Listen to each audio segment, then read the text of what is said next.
एक समय सौराष्ट्र में भद्रश्रवा नाम का राजा राज्य करता था। वो बहुत प्रतापी था। उसकी रानी सूरज चंद्रिका थी।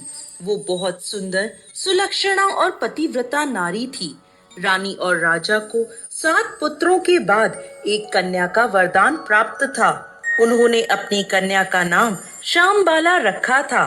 एक बार महालक्ष्मी जी के मन में आया कि वह जाकर भद्रश्रवा राजा के महल में रहें, जिससे राजा को और भी धन दौलत की प्राप्ति होगी और वह अपनी प्रजा को और भी अधिक सुख दे पाएगा। ऐसा सोचकर महालक्ष्मी जी ने एक बूढ़ी औरत का रूप धारण किया और हाथ में लाठी लिए राजा के महल में पहुंच गई। उन्हें देखते ही एक दासी उनके पास आई और उनका नाम, धाम, काम, धर्म सब पूछने लगी। वृद्ध ब्राह्मणी का रूप धारण करे महालक्ष्मी जी बोली, बेटी, मेरा नाम कमला है और मेरे पति का नाम भुवनेश्वर। हम द्वारिका में रहते हैं। तुम्हारी रानी पिछले जन्म में एक वैश्य की पत्नी थी, जो कि बहुत गरीब थे। गरीबी के कारण हर रोज उनके घर में झगड़े और कलेश होते थे। इससे तंग आकर एक दिन वह घर छोड़कर चली गई और जंगल में खाली पेट भटकने लगी। उसकी इस दुर्दशा पर मुझे दया आई। तब मैंने उसे सुख संपत्ति देने वाली महालक्ष्मी व्रत की कथा सुनाई। मेरे कहने पर उसने श्री महालक्ष्मी का व्रत किया, जिससे माँ लक्ष्मी प्रसन्न हुई और उसकी गरीबी दूर हो गई। उसका घर संसार धन धान्य से भर गया। इसके बाद वह दोनों पति पत्नी परलोक सिधार गए और लक्ष्मी लोक में उन्होंने निवास किया। जितने सालों तक उन्होंने यह महालक्ष्मी व्रत किया, उतने हजारों सालों तक उन्होंने सुख भोगा। अब उसका जन्म राजघराने में हुआ है, परंतु वह श्री महालक्ष्मी का व्रत करना भूल गई है। मैं यहाँ उसे व्रत याद दिलाने आई हूँ। यह सब बातें सुनकर दासी ने उस वृद्ध महिला को प्रणाम किया। फिर श्री महालक्ष्मी व्रत की पूजन विधि पूछी।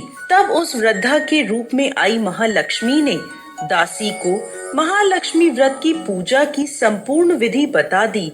फिर दासी ने उस वृद्ध ब्राह्मणी को प्रणाम किया और महल के अंदर रानी को बताने चली गई। उधर रानी को अपने ऐश्वर्य पर बहुत घमंड था।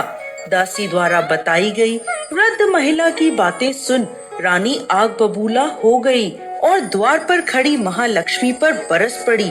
वो नहीं जानती थी कि साक्षात महालक्ष्मी बूढ़ी महिला का रूप धारण कर उसके द्वार पर आई हैं। रानी का बुरा व्यवहार और अपना अनादर देखकर माता लक्ष्मी ने वहाँ रुकना ठीक नहीं समझा। वो वहाँ से तुरंत चल पड़ी। रास्ते में उन्हें रानी की पुत्री राजकुमारी श्यामबाला मिली। उस वृद्ध महिला ने राजकुमारी श्यामबाला को उसकी माँ के बुरे व्यवहार की सारी बात बता दी।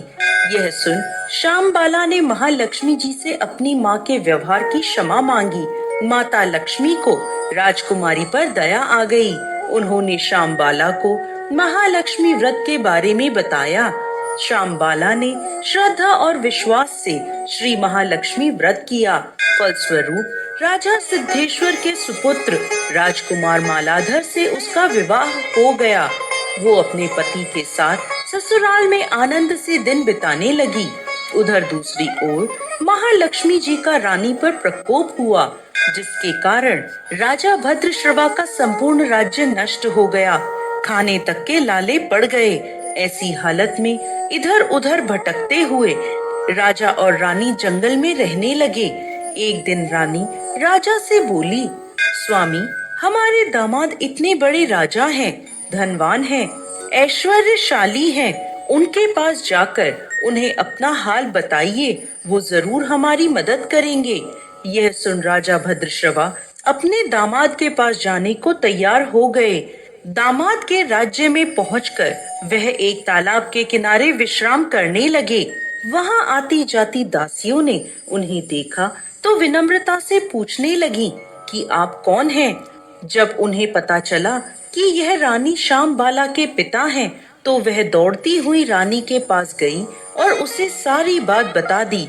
रानी ने दासी के हाथों राज परिधान भेजकर ठाट बाट से अपने पिता का स्वागत सत्कार करवाया। जब वह लौटने लगे तो सोने की मोहरों से भरा एक घड़ा अपने पिता को दिया। जब राजा भद्रश्रवा वापस अपने घर लौटे तो उन्हें देखकर रानी बहुत प्रसन्न हुई। जैसे ही उन्होंने सोने की मोहरों से भरा हुआ घड़ा रानी को दिया तो उस घड़े में भरा धन कोयलों में बदल गया। यह सब माता लक्ष्मी के प्रकोप से हुआ था। इस प्रकार दुर्दशा में उनके कई दिन बीत गए।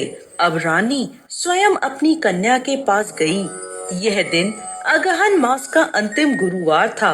वहाँ श्यामबाला ने श्री महालक्ष्मी जी का व्रत किया, पूजा करी और अपनी माता से भी व्रत करने को कहा। श्री महालक्ष्मी जी का व्रत करने के बाद रानी वापस अपने घर आ गई। यह व्रत करने पर उसे एक बार फिर अपना राजपाट धन ऐश्वर्य प्राप्त हो गए। वह फिर से सुखमय जीवन बिताने लगी। कुछ दिनों बाद श्यामबाला अपने पिता के घर आई। उसे देखकर रानी को पिछली सारी बातें याद आ गईं। जब उनकी दुर्दशा आई थी तो कैसे उनकी पुत्री ने अपने पिता को घड़ा भरकर कोयले दिए थे और कोई मदद नहीं करी। तब रानी ने अपनी पुत्री का कोई आदर सत्कार नहीं किया और बार बार उसका तिरस्कार करने लगी। जब राजकुमारी श्यामबाला वापस जाने लगी तो रानी ने उसे कुछ भी नहीं दिया।